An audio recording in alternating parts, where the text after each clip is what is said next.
नमस्कार, ये आकाशवाणी शिमला है। अब आप राजकुमारी चंदेल से प्रादेशिक समाचार सुनिए। आज के मुख्य समाचार। प्रधानमंत्री नरेंद्र मोदी ने नई राष्ट्रीय शिक्षा नीति को नए भारत की आकांक्षाओं व आवश्यकताओं की पूर्ति का सशक्त माध्यम बताया। मुख्यमंत्री जयराम ठाकुर ने कहा, प्रदेश के दूरदराज व दुर्गम क्षेत्रों में सेवाएं दे रहे एसएमसी शिक्षकों की मदद करेगी सरकार। राज्यपाल बंडारू दत्तात्रेय ने केंद्र व राज्य सरकार की कौशल विकास योजनाओं को समयबद्ध लागू करने पर दिया बल। और केंद्र ने राजस्व घाटा अनुदान के तहत छठी किश्त के रूप में हिमाचल को 952 करोड़ से अधिक की राशि की जारी। अब समाचार विस्तार से। प्रधानमंत्री नरेंद्र मोदी ने कहा है कि राष्ट्रीय शिक्षा नीति 2020 21वीं सदी के भारत को नई दिशा देगी। 21वीं सदी में स्कूली शिक्षा पर राष्ट्रीय सम्मेलन को संबोधित करते हुए आज प्रधानमंत्री ने कहा कि राष्ट्रीय शिक्षा नीति नए भारत की आकांक्षाओं, अपेक्षाओं और आवश्यकताओं को पूरा करने का माध्यम बनेगी।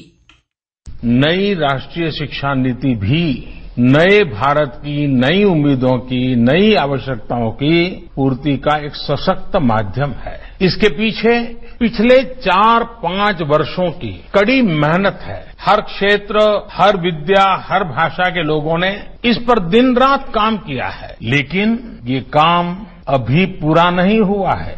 एक प्रकार से कहे तो ये काम की असली शुरुआत हुई है। अब हमें राष्ट्रीय शिक्षा नीति को उतने ही प्रभावी तरीके से लागू करना है और ये काम हम सब मिलकर करेंगे। प्रधानमंत्री ने कहा कि इस नीति को लागू करने के बारे में माईगॉव पोर्टल पर एक सप्ताह के भीतर 15 लाख से अधिक सुझाव मिले हैं। प्रधानमंत्री ने कहा कि बच्चों में गणितीय तथा वैज्ञानिक सोच का विकास करना अत्यंत महत्वपूर्ण है। उन्होंने कहा कि बच्चों के लिए सीखने के आसान और अभिनव तरीके खोजे जाने चाहिए। राज्य सरकार प्रदेश के दूरदराज और दुर्गम क्षेत्रों में सेवाएं दे रहे एसएमसी शिक्षकों की मदद करेगी। मुख्यमंत्री जयराम ठाकुर ने आज विधानसभा में प्रश्नकाल के दौरान विपक्ष के नेता मुकेश अग्निहोत्री के एक प्रतिपूरक प्रश्न के उत्तर में ये बात कही। उन्होंने बताया कि राज्य में इस समय 2555 एसएमसी शिक्षक हैं। मानवीय दृष्टिकोण के तहत सरकार इनके लिए मदद का रास्ता बना रही है। और ब्यौरा हमारे विशेष संवाददाता से। मुख्यमंत्री जयराम ठाकुर ने कहा कि एसएमसी शिक्षकों की हाईकोर्ट में पुनर्विचार याचिका दाखिल नहीं हुई है। ऐसे में सरकार इन्हें सुप्रीम कोर्ट में याचिका दायर करने में मदद कर रही है, क्योंकि सरकार की मंशा किसी भी तरह से इनकी सहायता करना है। मुख्यमंत्री ने कहा कि ये शिक्षक वहां सेवाएं देते थे जहां नियमित शिक्षक नहीं जाते थे, लेकिन इन शिक्षकों के मामले में कुछ कानूनी पेचीदगियां हैं जिन्हें ठीक करने में समय लगेगा। जयराम ठाकुर ने कहा कि सरकार ने एसएमसी शिक्षकों के प्रतिनिधियों से बात भी की है। मुख्यमंत्री ने कहा कि प्रदेश सरकार ने इससे पहले पीटीए, पैट और पैरा शिक्षकों के मामले को लेकर मानवीय दृष्टिकोण से जो मदद हो सकती थी वह की है और अब इनके हक में फैसला आने के बाद सभी श्रेणियों के पीटीए, पैट और पैरा शिक्षकों की सेवाएं नियमित कर दी गई हैं। रितेश कपूर, आकाशवाणी समाचार, शिमला। इससे पहले नई राष्ट्रीय शिक्षा नीति को लेकर कांग्रेस सदस्य आशा कुमारी के मूल सवाल के जवाब में शिक्षा मंत्री गोविंद ठाकुर ने कहा कि नई नीति को प्रदेश में चरणबद्ध तरीके से लागू किया जाएगा। इसके लिए टास्क फोर्स का गठन कर दिया गया है, जिसकी बैठक 13 सितंबर को प्रस्तावित है। वेंटिलेटर खरीद और इन्हें अस्पतालों में स्थापित करने को लेकर कांग्रेस के जगत सिंह नेगी के एक सवाल के जवाब में स्वास्थ्य मंत्री राजीव सैजल ने कहा कि प्रदेश में वेंटिलेटर की कमी के कारण एक भी कोरोना मरीज की अभी तक मौत नहीं हुई है। विधायक रमेश धवाला, अरुण कुमार और जियालाल के एक संयुक्त प्रश्न के उत्तर में शहरी विकास मंत्री सुरेश भारद्वाज ने कहा कि बीते 3 सालों में राज्य में वर्षा, बर्फबारी और अग्निकांड से 7061 मकान क्षतिग्रस्त हुए हैं। विधायक राजेंद्र राणा और विक्रमादित्य सिंह के एक सवाल के लिखित उत्तर में मुख्यमंत्री ने सदन को बताया कि प्रदेश सरकार पुलिसकर्मियों की डाइट मनी में बढ़ोतरी पर विचार कर रही है।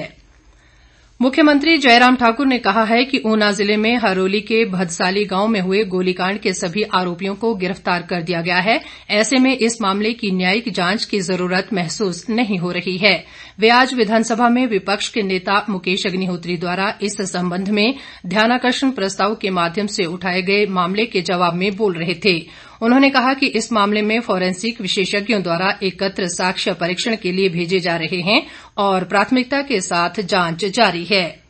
मुख्यमंत्री जयराम ठाकुर ने कहा है कि जिस तरह से देश व प्रदेश में कोरोना संक्रमण के मामले बढ़ रहे हैं उससे लग रहा है कि ये संक्रमण कम्युनिटी स्प्रेड की दिशा में बढ़ रहा है।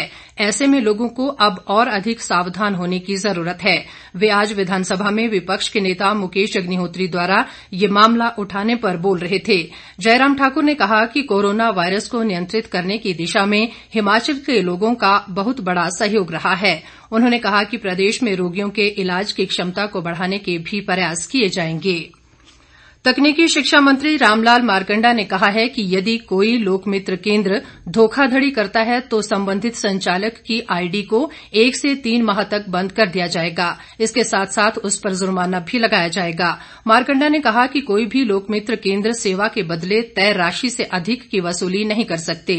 वे आज विधानसभा में नियम 130 के तहत भाजपा के बलवीर सिंह द्वारा प्रदेश में लोकमित्र केंद्रों में हो रही धोखाधड़ी के मामले उठाए जाने के जवाब में बोल रहे थे।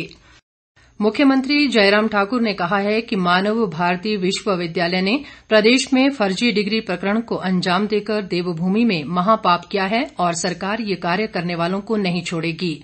मुख्यमंत्री ने कहा कि उनकी सरकार भ्रष्टाचार से कोई समझौता करने वाली नहीं है।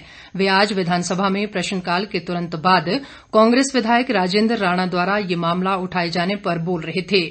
मुख्यमंत्री ने कहा कि प्रदेश सरकार ने फर्जी डिग्री मामले की जांच के आदेश दे दिए हैं और इस मामले में विश्वविद्यालय के मालिक व रजिस्ट्रार न्यायिक हिरासत में हैं, जबकि मामले के 3 अन्य आरोपी जमानत पर हैं।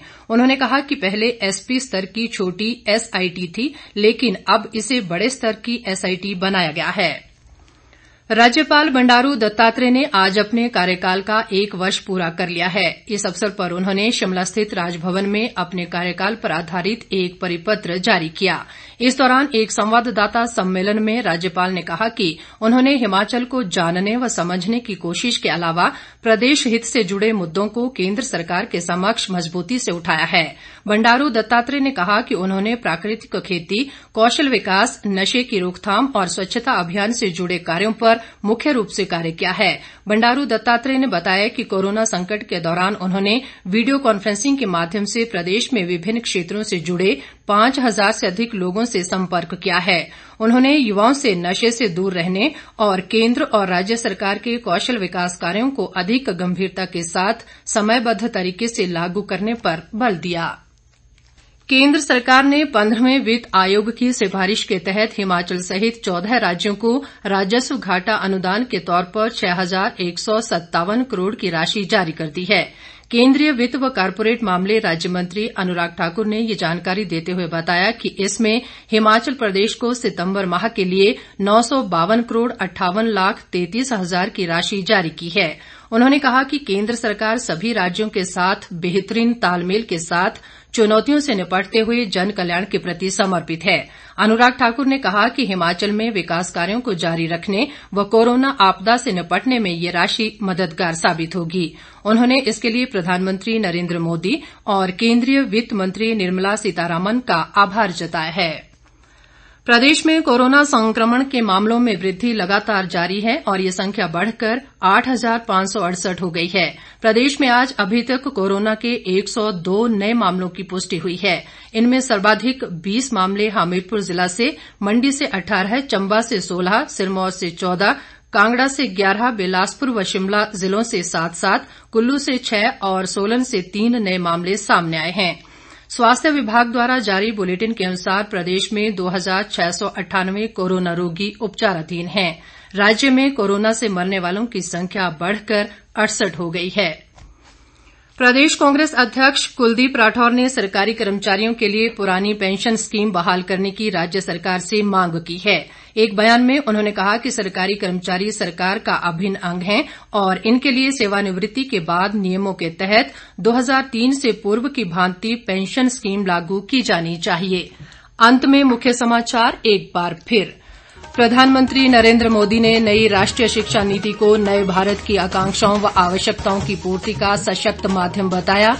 मुख्यमंत्री जयराम ठाकुर ने कहा, प्रदेश के दूरदराज व दुर्गम क्षेत्रों में सेवाएं दे रहे एसएमसी शिक्षकों की मदद करेगी सरकार। राज्यपाल